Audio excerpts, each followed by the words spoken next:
right, good evening, everyone. We're going to go ahead and kick off the presentation tonight. So this is Justin Kraus, joining you with the Washington Retirement Planning Specialist. I first want to thank everyone for taking the time tonight to join us on what is truly one of the most important topics in our industry, which is identity theft. And the privacy protection strategies and what can keep you safe and can keep us safe in the industry. Now today we have a very special guest joining us from Prudential to present on the topic, Mr. Ted Denbow, National Director, the Sales Technology Group. Ted has over 17 years of experience in the information technology sector with a focus on the financial services industry. Ted has worked on numerous projects to deliver web-based technologies to enhance the financial professional's experience in both the domestic and international marketplace. Ted has spent a large portion of time cultivating relationships with financial professionals while helping them to grow and to manage their business. In his efforts, Ted has presented across the country at broker-dealer conferences, roadshows, focus meetings, and in individual settings. So without further ado, I'm going to welcome one of the industry's leaders in the Sales Technology Group, Ted Denbow, to the presentation. Thank you, Justin, and good evening, ladies and gentlemen. As Justin mentioned, we're going to spend a little time tonight walking through some strategies and key points to keep in mind relating to identity theft and specifically protecting your information. We'll do that by covering three key points, what I like to call the 3 Ds of identity theft. That's deter, detect, and defend. As we go through the program tonight, please take note. Feel free to jot down any questions you may have, and at the end of my presentation, we'll have ample time for questions as we go through it. So I'm going to jump right in. I always like to start off with some interesting information. As you can all imagine, the Internet has led to a lot of the increase of identity theft and fraud over the years. What I think is important to point out is that it's actually not been around for very long. If you look up at the screen, you'll see that what we consider the Internet today, the W's, the World Wide Web, the WWWs, if you will, really just started in the early 90s, December 20th, 1990. It was launched by a group of physicists at a company called CERN in Europe. And you think about where this started in a very short period of time, not even 30 years ago, and you look at what it's turned into today. Right, and you think of the use today is astounding. 3 billion folks worldwide leverage the Internet on a day-to-day basis. In the U.S., we actually have one of the highest utilization rates in the world. As you can see, 87% of Americans are online on a regular basis. You think of the search engine Google, right? Google it is a common practice that people do. So there's no longer any arguments. There's no reason to dispute anything. When people have a question, they go right to their smartphone, to their tablet, to their computer, hop on Google, and you can find out just about anything.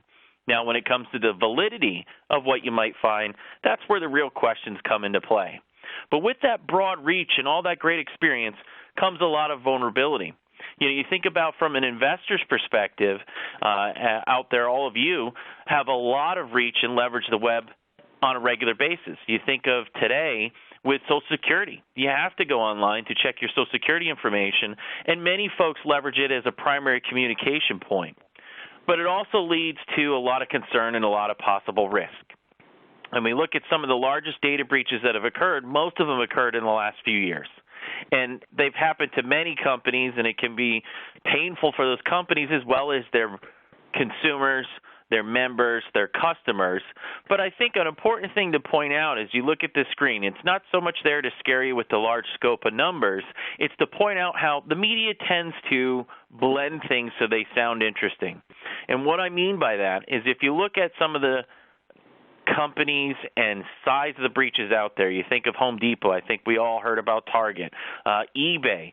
My point here is those are accounts at each company, and they tend to be a lot of people that have similar information at different companies. And what I mean by that is you have a large overlap of people that might have had data exposed to Home Depot versus eBay versus Target versus some of the other companies out there. So it's actually a little bit blown out of proportion.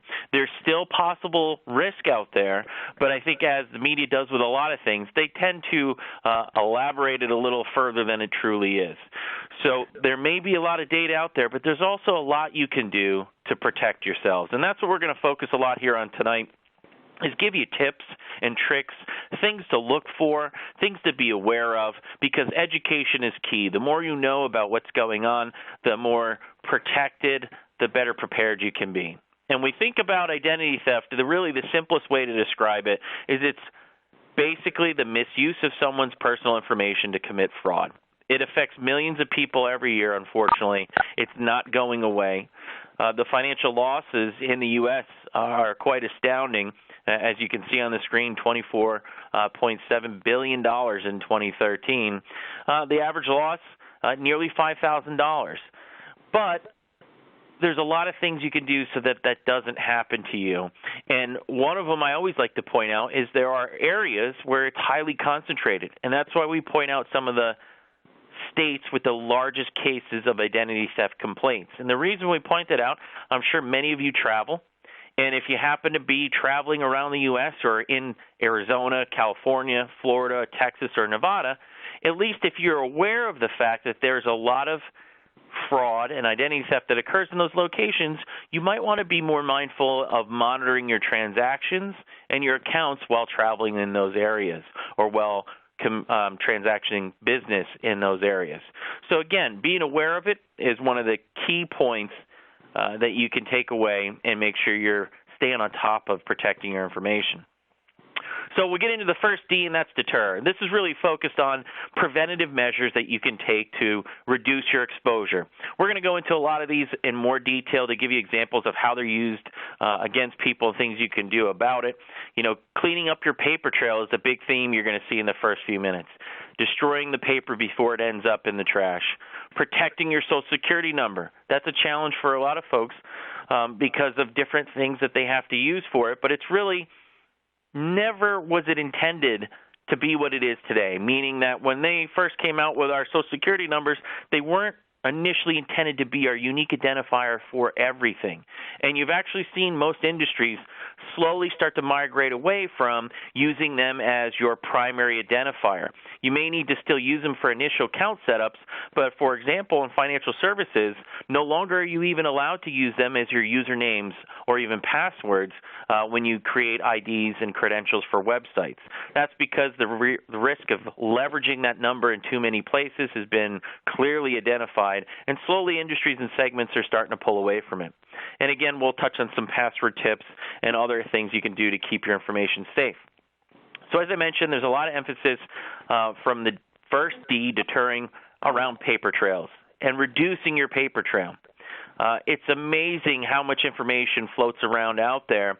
And I really like to emphasize this point because you think about your mailbox and how much comes and goes through your mailbox on a regular basis and the type of information that comes through there, right? There's, as you can see, 65 billion pieces of mail in 2013, and nearly 44% of that stuff never gets open as the junk mail. And then where does that end up? It ends up right in the trash in many cases. And a lot of that can be risky, especially when you think of stuff like credit card offers, account statements, transactional statements. Those are key things that you want to make sure you shred before they go in the garbage. Even if it's something that you think is not a high risk, like a credit card offer, that can be very risky, because if you've ever received one, and I'm sure many of you have and probably get them on a regular basis, on those, there's a lot of information that you need to fill out, but on the back of all the credit card offers is a little checkbox where if someone had enough information to fill out and respond to on you, they can check the box on the back to change the address of the recipient. And that allows them to then receive this new card to a different location. All correspondence will go to a different location, and you'll be none the wiser. So, again, it's incredibly important to shred and destroy anything, even if it seems relatively benign. And it's important to reduce that paper that comes to your mailbox. if and where you're comfortable, going to online-only access for stuff like statements, transactional documents from many of your financial institutions. All companies out there offer it, not just Prudential and our partners here, but all of your different companies give you an option. If you're comfortable, you can receive all your documents digitally through their website. And what that does is it actually reduces some of your possible exposure, because for someone to get in there, it's much more difficult to hack into a website than it is to actually go through your mailbox. And then the final point to note, if you do get a lot of credit card offers and you'd like to reduce some of those, a key thing to take note of, optoutprescreen.com is a great resource. You can go on there and actually choose to elect to no longer receive all the different offers you get. So again, reducing that paper trail that comes to your mailbox is one of the best things that you can do. Up until just a couple of years ago, most identity theft cases, meaning north of 60% of them, all originated from paper means. And to be honest, I think it's still a high percentage. It's just a matter of so much data has been out there now that it's started to go south of 50%. But it's still a tremendous exposure. And again, reducing that paper that comes into your mailbox is a very, very good thing to do to limit your risk. Another area is what you carry around in your wallet and your purse on your person. Many folks, and even myself in the past, we used to carry around our Social Security cards. You know, sometimes if you're traveling, you might carry a blank check in case you needed access to funds. Maybe you forgot to pull out an expired credit card, might have some receipts. I've even seen some folks that have their passwords and even spare keys in their wallets. And if you think about all of that combined with your driver's license and any other information that you would normally need in your wallet and on your person, that could be a high risk if you happen to lose it or it happens to get stolen. So again, reducing what you have in there is an important thing. Like your Social Security card, I know many folks don't, but many folks still do carry it around with them. And in day-to-day lives, you typically don't need it on you. Another one that is a challenge for many folks that are retired these days is your Medicare IDs. As I'm sure those of you that have them, you're probably familiar with the fact that it is your Social Security number with a letter in front of it. Well, that can be a challenge. You may want to have that on your person at all times. So a little tip that I've seen many folks do is they'll make a photocopy of their Medicare ID and white out the actual number because they can remember their Social Security number. So again, little things like that can make a big difference. Another scam that's been happening more and more, and this is thieves taking advantage of convenience of new technologies, and that's with RFID scanners. That's radio frequency ID scanners. Many of your credit cards now have a little chip inside them that allows you to just swipe your card instead of sliding your card through the reader to pay for goods and transactions through services. So if you're familiar with the mobile speed pass, it's a similar concept where you'd just be able to wave your credit card in front of the reader device and it would process the transaction up to a fixed amount, typically only $25, $50, or $70. Well, criminals have taken advantage of that, and this tends to happen only in densely populated areas like subways, very dense cities like New York City, San Francisco, locations like that, where they can walk around with a little device in their pocket that just scans for these RFID cards. And if they get within 6 feet of a person and they're able to scan their cards, it actually will download all the information off that person's credit card so that they can take it and sell that data or possibly recreate the credit card. This has led to a whole new industry of identity theft protection wallets and even card sleeves that you can purchase that will block the scanners. You'll see they have all different types of them out there. But a little tip and a little trick that effectively does the same thing, if you've ever seen one, most of them tend to be either aluminum or carbon fiber. Those are two materials that will block these scanners. Well, a little cheap tip that I've been using for quite some time, if you ever have a concern about this, is you can actually just take a little aluminum foil, put it in the billfold of your wallet, so you line the inside of your wallet so it covers your credit cards, and that effectively blocks the signal. Another thing you can do is if you have no need for the swipe capabilities of this scanner in your credit cards, you can actually request to have a card without the RFID chip embedded into it from your credit card company. So again, if you're not sure if you have one, I'd encourage you to reach out, call your credit card companies and ask them about the card that you actually have so you can at least be aware of what your possible exposure is. Going on to another one that happens quite a bit nowadays in the press is data storage, data backup. If anyone's ever had a hard drive failure, a computer crash, a device failure, you can understand the pain of losing your information. So that's where data backup and online backup has become an incredible convenience. And you look at what Apple's done with iCloud and Dropbox and the other companies out there that provide simple, quick access to manage your data online. Well, again, with every great feature comes a little bit of risk. There's also companies that will do it on a schedule basis. You can also back up your data locally. The tip from my side of the table is you definitely want to back up your data, whether it's just pictures, music files, whatever it is you're using on your device. Having a backup is important so that you don't lose that information should something happen to your device. Local storage is very cheap and easy to purchase now. You can buy external hard drives, small flash drives that contain massive amounts of data capacity. I'm a big fan of those because it lets you manage it locally and gives you the ability to get quick access to it without having it online. Whenever you're going to use an online backup like iCloud or Dropbox, you want to make sure you have some familiarity of what they're doing to protect your information.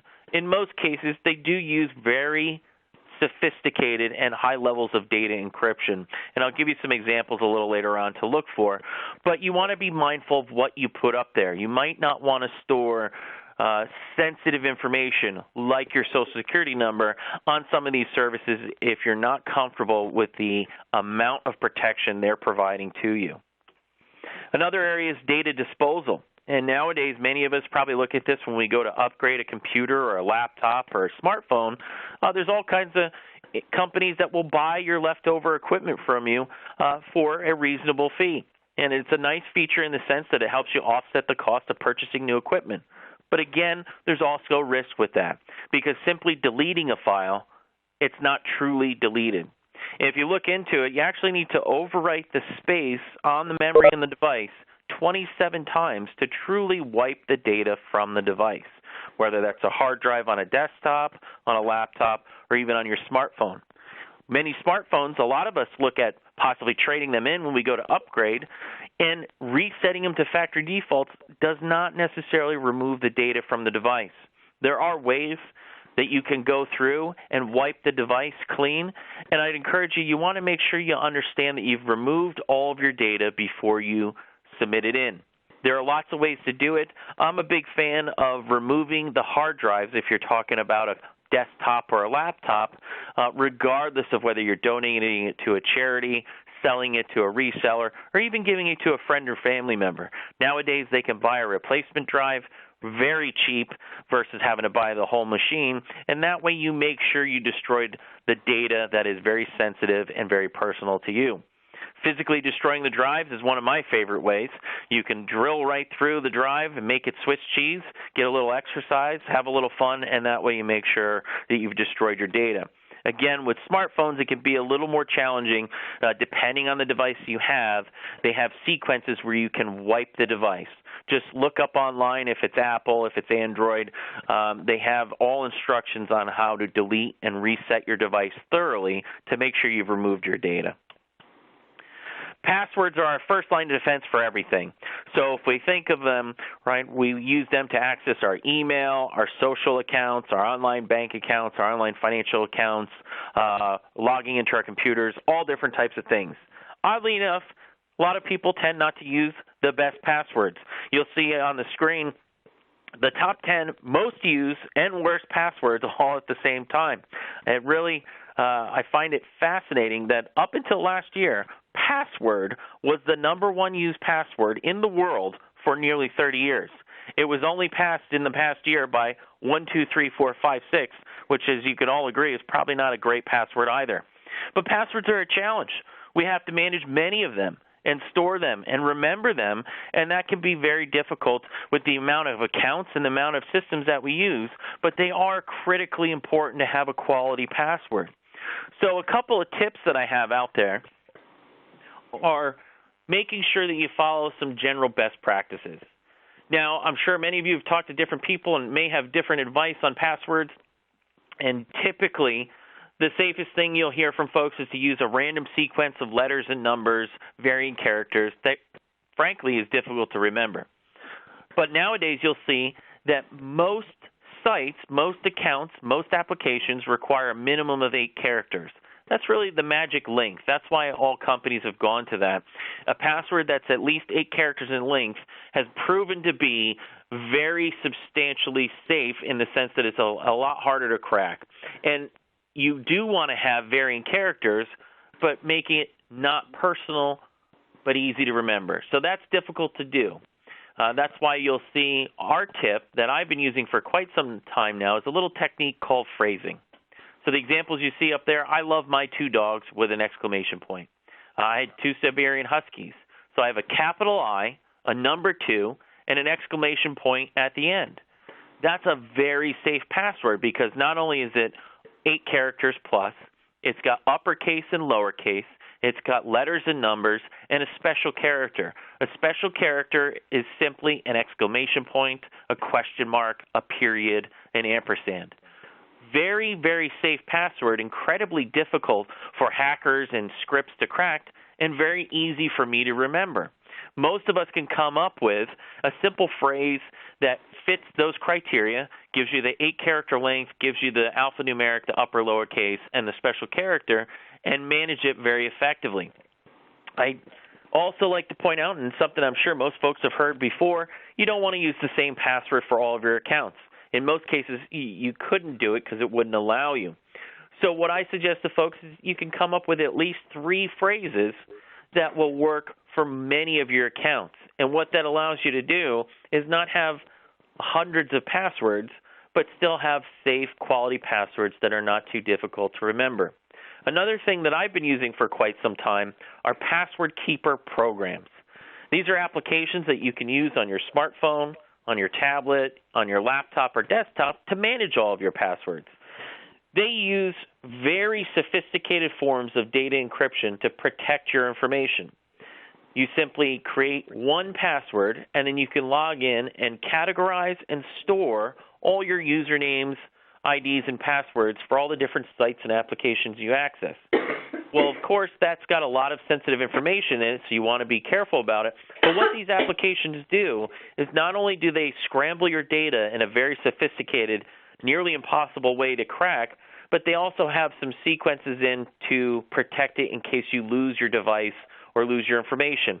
They have the ability to set self-destruct sequences, so if someone were to steal your device or you lost it and they tried to log in, you can set it to wipe your information from the device after 3, 5, or even up to 10 failed logins.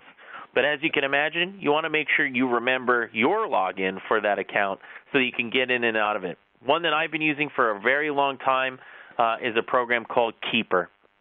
It's a free program. It's available for all different applications, meaning Windows, Apple, Android. You can use it on mobile devices, desktops, and they use military-grade encryption. And I'll explain a little bit more about it, but it's called 512-bit level encryption.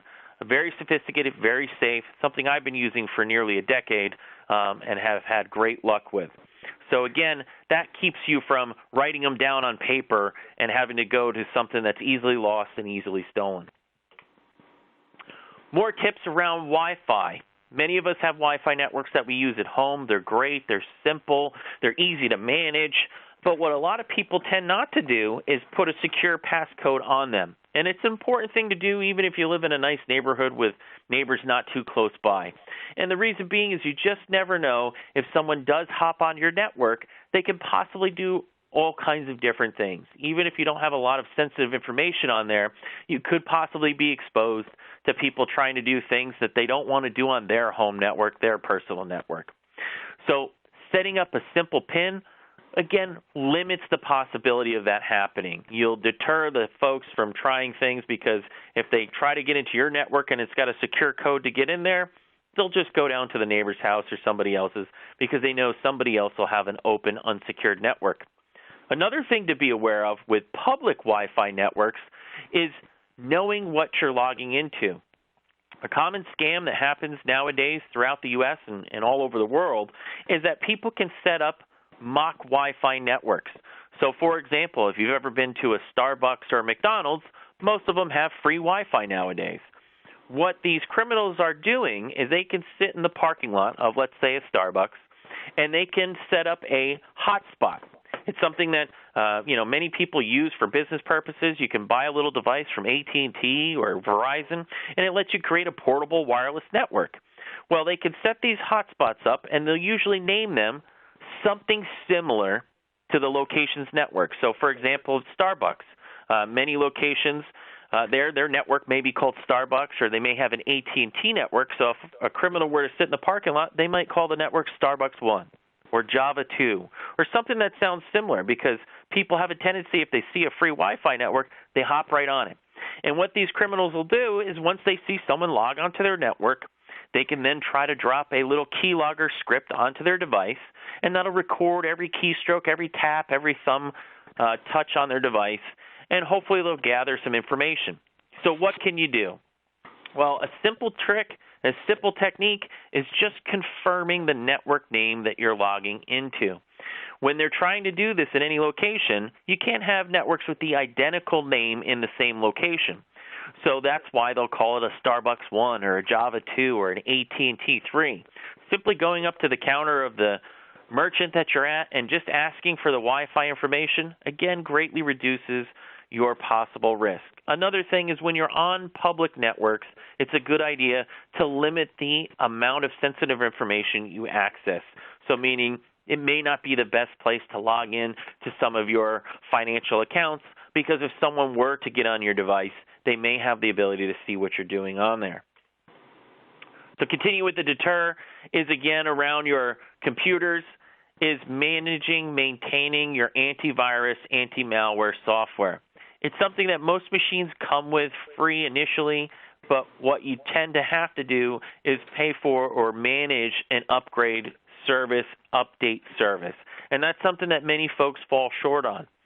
But I can stress it is incredibly important to manage and run updates regularly. Almost every single day, there are literally hundreds of different viruses, malware, and malicious scripts that are written out there and then just broadcast out over the web, blasted out through email, trying to get victims. If you're not running the updates, you're greatly increasing your possible exposure of accidentally clicking on an email and then that virus infecting your computer. There's also lots of scams where people try to force viruses onto your machine to take your computer hostage. And by ensuring you run your updates, you can limit the possibility of that happening.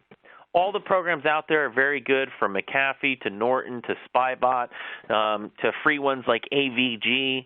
All the services, whether you pay for them or you get a free service, are good, but the most important thing is to run the updates regularly. By not doing that, again, you're increasing your possible risk of contracting a virus and someone taking over your machine. Another area where deter is incredibly important has to do with social media. Whether you use it or not, I'm sure you have family and friends members, kids and grandkids that do. And if you look on the screen, more than 50% of all social network profiles have this information on it: people's full names, their date of birth, their home address, their relationship status, schools and graduation dates, pets' names, and other affiliations. And if you think about that information, that tends to be people's security questions for resetting their passwords. Beyond that, many people have a lot of other information that's on their social sites that could give criminals a lot of detail out there to possibly access, hack, or get into your accounts. So it's incredibly important, whether you use them or you have friends or family that use social networks, any of them, from Facebook to LinkedIn to Twitter to any of the different networks out there, be mindful. Reduce the amount of personal, private information like this that's posted.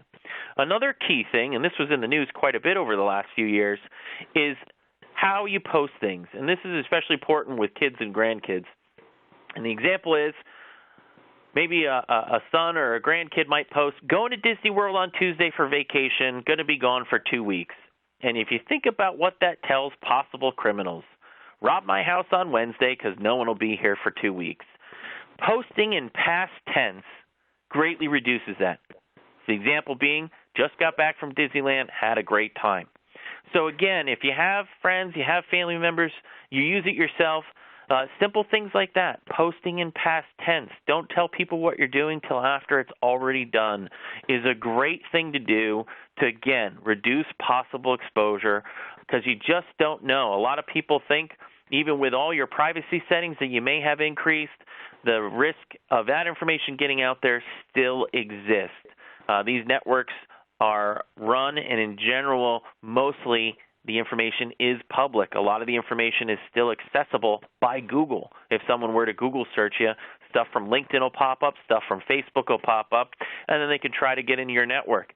So again, incredibly important. Little things like that make a great difference in your possible exposure. Another area, the second D, detect. And this is an important one, monitoring your information.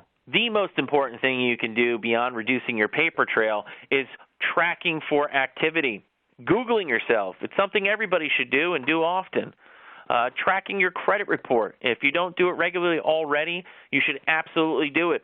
And I'm not talking about the freecreditreport.com commercials where they do the little dance and sing a little jingle and then charge you some money afterwards. I'm talking about annualcreditreport.com. That's where everybody can go on and get a free copy once a year of their credit report from all three bureaus, TransUnion, Equifax, and Experian. It's a very, very crucial thing to do because you can see if someone were to open an account and go delinquent on it on your credit report. And it's a great thing to do, especially for minors and any children you have in the family, and I'll come back to that in a few minutes. Under the detection, the big scheme that happens here where criminals are taking advantage of folks, and may happen to many of you out there, I know it's happened to myself, it's payment card fraud. It's a technique called skimming. This is behind a lot of the big hacks out there with Target and some of the other companies where criminals will try to get into the devices that read your credit cards, either physically by attaching device or doing it via software like the sophisticated Target hacks. And what will happen is when you go to pay for your goods and services, whether it's at a restaurant, a bar, a merchant, a retailer, when you swipe your card for processing a payment, it'll scan your information, download it to another device, and they'll just collect people's information and then go recreate those credit cards and sell them to other criminals out there to use to process fraudulent transactions. Not surprising, to be honest, the U.S. actually leads the world in credit card fraud, including debit card fraud. And that has a lot to do with the technology of our credit cards today. Frankly, we're using technology from the early 70s, late 60s, and that's the magnetic strips. All of our credit cards, and when we go to pay for it, we just swipe and it goes through. That's a very old technology that doesn't have a lot of protection in place. There will be some changes to that in Europe and in Canada and other parts of the world. They've actually been using chip technology in the credit cards, and you may start to see this in some of your accounts coming through, that greatly reduces the risk of somebody being able to skim and scam your information. How it works is the merchant has to have a credit card device that can read the chip on your credit card, and when you go to slide it through to process the payment, not only does it check your card and check your account, but it validates that it's a real credit card by authenticating the chip, the microchip that's in your credit card. That's the challenge of why it's not been implemented in the U.S. yet, because not only does it require the credit card companies to update their plastic, it actually requires the merchants to purchase new hardware. Many credit card companies are starting to put time periods on it where they'll no longer process business with merchants that don't have this technology. So you'll see it start to come into place late this year and into next year, where more and more of your credit cards will have this chip technology and more of your merchants will start to have it. So what can you do in the interim? A lot of the skimming scams, especially with the physical devices, can be obvious if you take a little bit of time to look. They put them a lot on ATM machines, and the example I have on the slides on gas pumps. Now the merchants and the retailers have started to put some stuff in place to flag activities when they've happened. So the example on the screen, you may have seen this out there, they'll put special tape around the swipe machines so that if anybody tampers with it, it'll actually show voided on the strip. The other thing is, don't be afraid to look around before you swipe your card, whether it's an ATM or a gas pump. Take a quick look at it before you actually slide it into the machine. Look for something that looks suspicious. If you see a magazine or brochure rack out of place, shake it, take a look at it. Some criminals will actually put little cameras in those devices, so when you go to slide your card in at the ATM machine, not only are they downloading your card number, they're video recording your PINs. So don't be afraid. Take a little extra time before you go to process your cards and evaluate the situation. But most importantly is monitor your activity regularly. Whether you do it online, you look at your statements before you pay the bills, that's the best thing you can do to catch those fraudulent transactions. Because as long as it's a Visa card, a MasterCard, American Express, they all come with 0% fraud liability. And what I mean by that, whether it's a debit card or a credit card, once you've proven it's a fraudulent transaction, by law they're required to recredit the account within 10 business days. That's a federal law. So that's comforting, but think about what I just said. Once you've proven it's a fraudulent transaction, it can be credited in 10 business days. So when it comes to the credit card companies, most of them are very quick. As soon as you call them, discuss the transaction, confirm that you weren't in Europe last week when the transactions were processed or wherever they're alleging the transactions were processed, they usually will credit your account, give you a new card, and send it out to you within a day or two. With your ATM cards, many banks are slowing down that process, and in some cases they may actually require you to go file a police report with your local police station before they will confirm it's a fraudulent transaction. So that's what I mean. Monitoring is incredibly important. You want to make sure you catch it before it goes on for any extended period of time. Any cards beyond Visa, MasterCard, Amex backed, you want to check with the bank or company to understand your liability. It's always a good idea to know what your possible liability is, but you can feel more confident. Most of us use Visa, MasterCard, or Amex, but anything beyond that you certainly want to check into and confirm what your liability is if you have any when it comes to fraudulent transactions. Another big area for detection is email fraud. And with email fraud, it's around phishing. And this is where you might receive an email that's posing as a company, a government entity, trying to scare you into sharing information with them that you normally wouldn't. And these are called phishing scams, where you could possibly receive an email.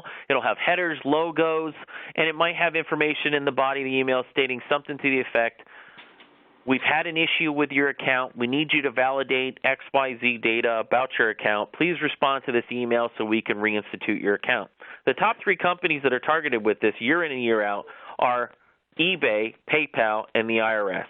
They do pose as many other companies, but why it's called phishing is they'll blast out these emails to tens of thousands of people and try to get a few responses.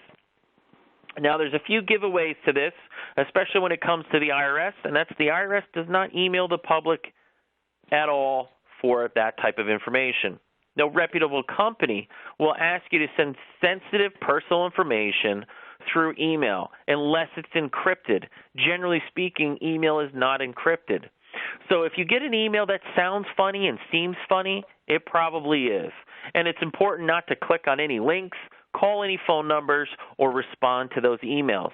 Even if it is a legitimate request, it doesn't hurt to take a couple extra seconds, maybe a minute or two, call the number you have on file, go to the website that you know that's that company if you have an account with them, and confirm it's an actual need before you do. If you do find something that appears to be a phishing attempt, it's also helpful to notify the company so that they can log it, track it, and see if they can find out where there are any trends or patterns of these type of crimes occurring, so hopefully they can shut it down at different points in time.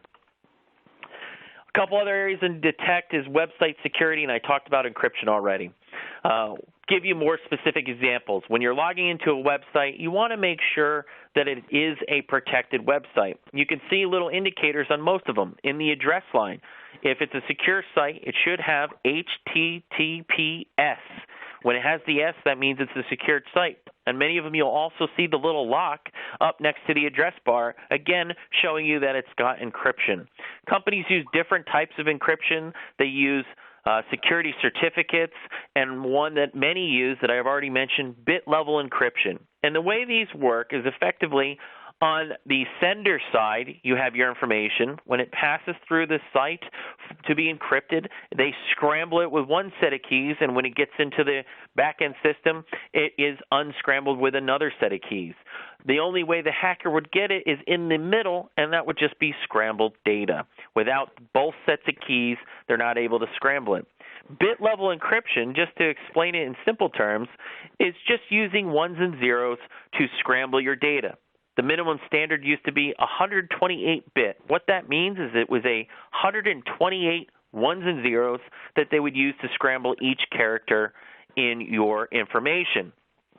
If you think about that, simple math, that equates to 2.9 trillion sets of codes that they would use. That was the old standard. The new standard is 256. So now we're up to 6 trillion sets of codes. And before I mentioned Keeper, the password program that can protect your passwords for you, that uses military-grade encryption. They use 512-bit level encryption. So now we're up to 12 trillion sets of codes.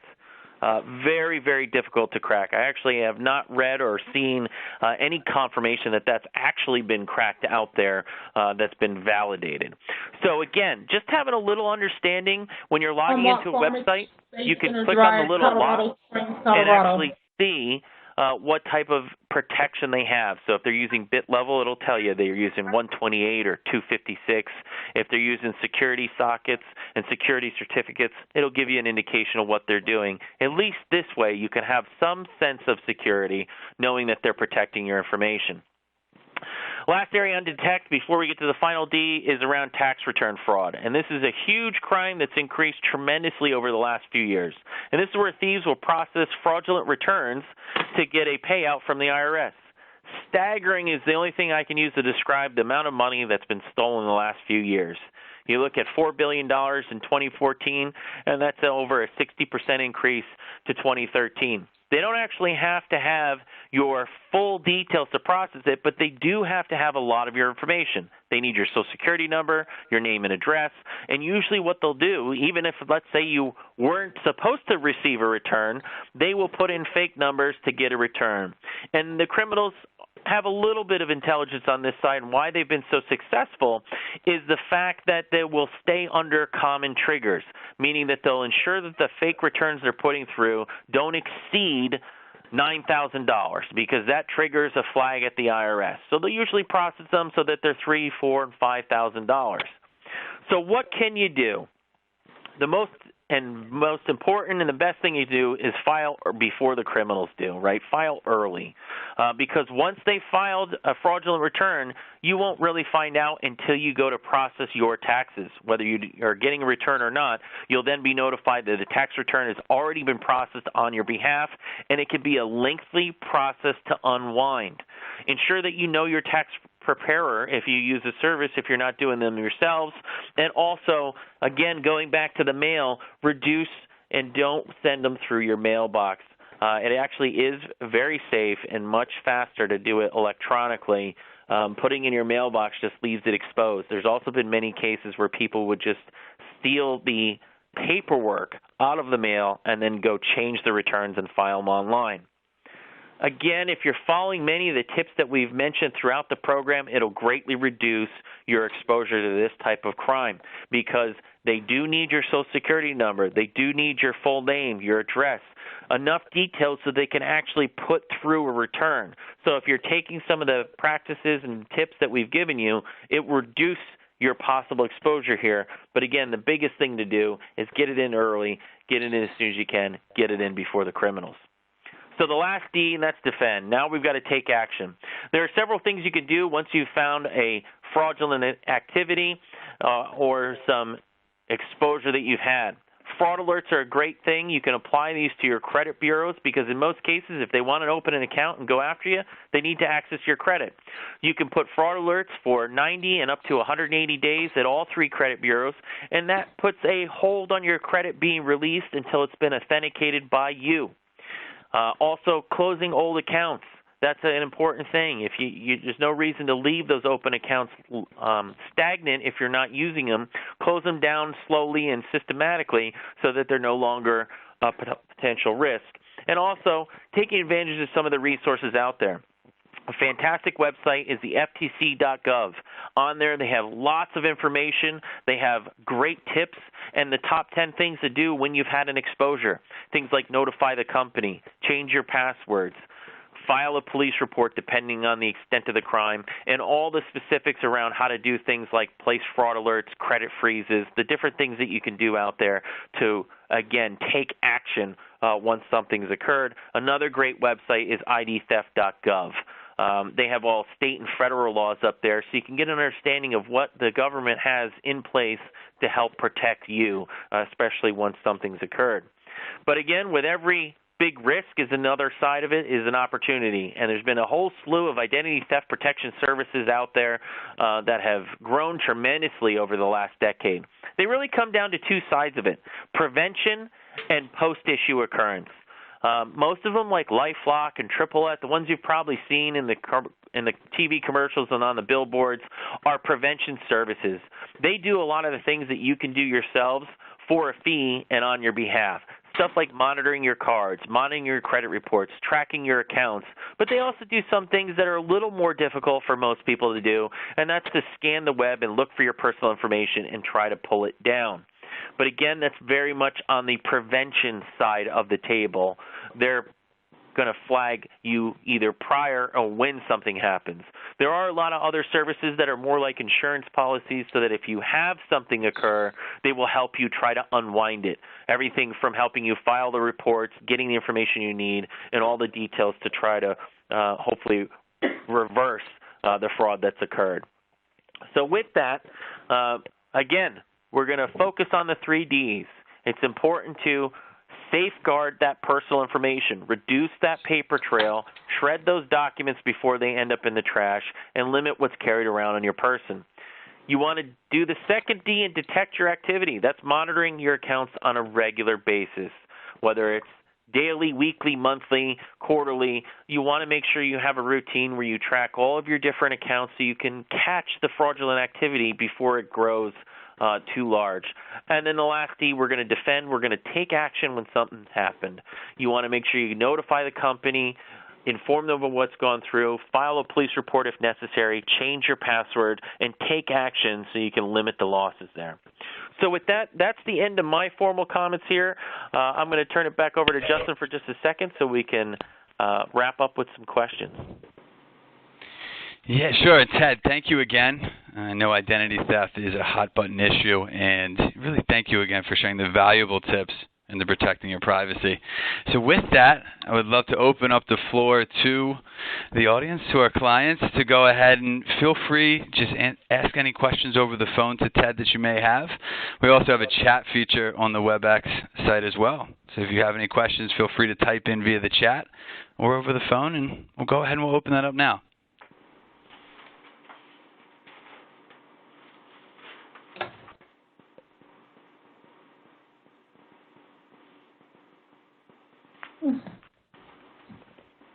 Any questions? Sure.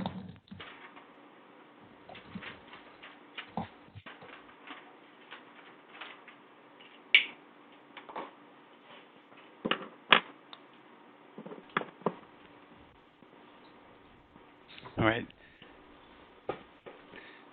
Diana, thank you for your feedback. No questions at the time, and I agree, Diana. Great information tonight.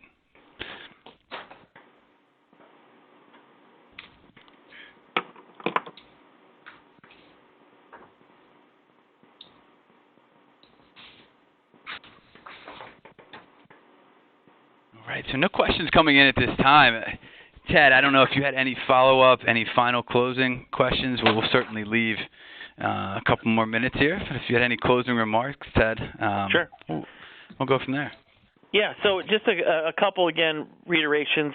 The biggest thing that I've seen over the years where I've had exposure myself personally has come with paper.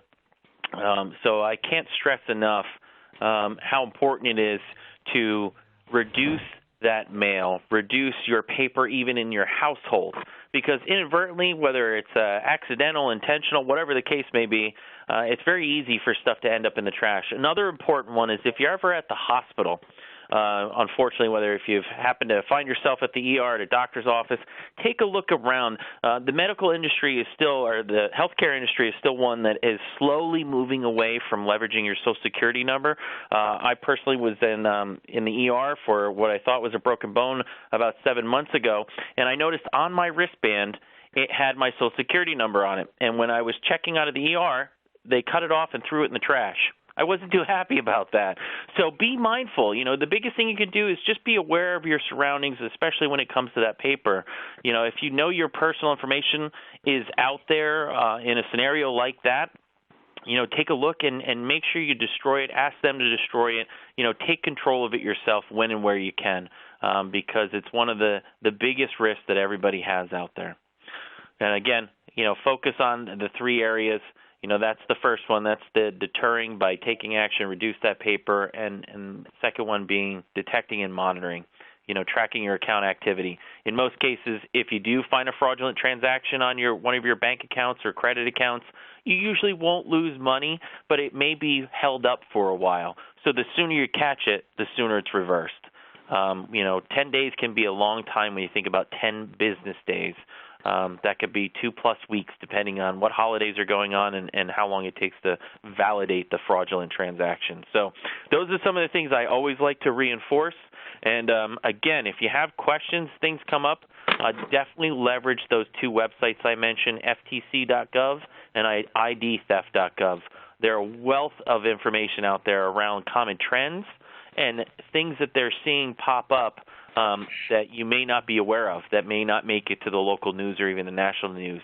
So it's a good way to stay aware of the things that are occurring so you can determine what you want to do to make sure you safeguard your information.